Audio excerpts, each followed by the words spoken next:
My name is Kevin Moyer, and I lead strategy for Hawkeye 360. We are excited to talk to you today about how we're helping detect hidden maritime activity that formerly went undetected. There's a lot going on across all the world's oceans, and as we all know, not all of it is good. Illegal fishing, smuggling, piracy, sanctions violations, these are all hard problems, and they're getting worse. So a lot of folks wonder, how do you go about understanding and preventing that illegal activity? Well, until now, you could send ships or aircraft to go investigate. You could take satellite images of ships at sea, whether that's electro-optical or synthetic aperture radar. You can track vessels using satellite-based AIS. And now there's a fourth tool in your toolbox called RF GeoInt. So it turns out that most of the activities we're concerned about require the people doing them to use electrical devices that give off RF energy, such as radios, radars, satellite phones. Ships need to navigate, they need to communicate in order to do what they do. The RF emitters they use to do those things can be geolocated and analyzed. At-sea transshipments, dark ship activity, illegal fishing, all can be identified by the RF signatures of the vessels conducting those activities. Because of the nature of how RF waves propagate, they can be geolocated and detected over a huge area.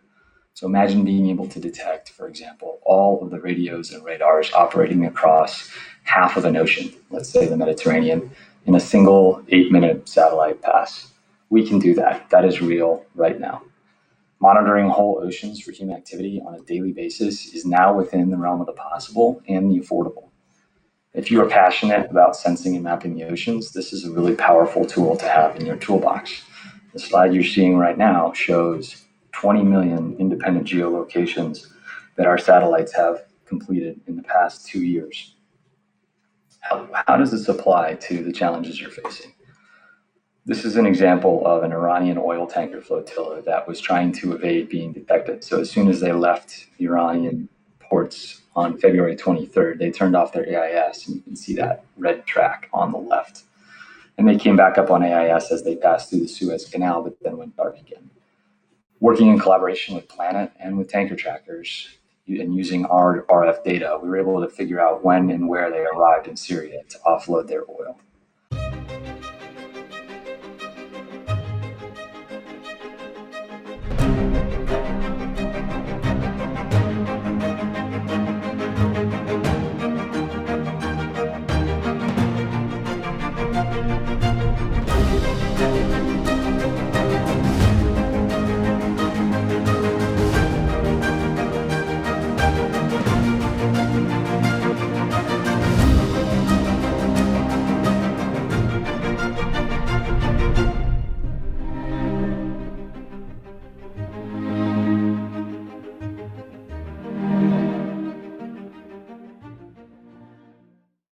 So the video you just saw shows how powerful RF data can be in understanding maritime activity that folks would rather you not know about. So, for example, when fishermen go fishing out in the ocean, they often try to get fish wherever they can, and frankly, the oceans can be a bit of a Wild West scenario sometimes. They can turn off their AIS and hide.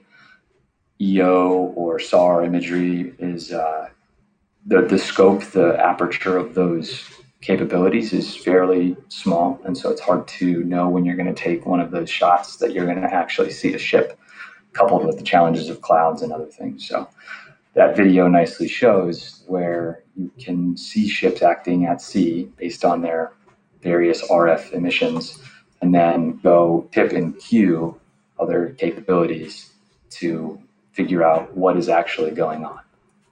So in closing, we're just excited to show you today a new way to sense and map what's going on around the world's oceans. Thanks for your time.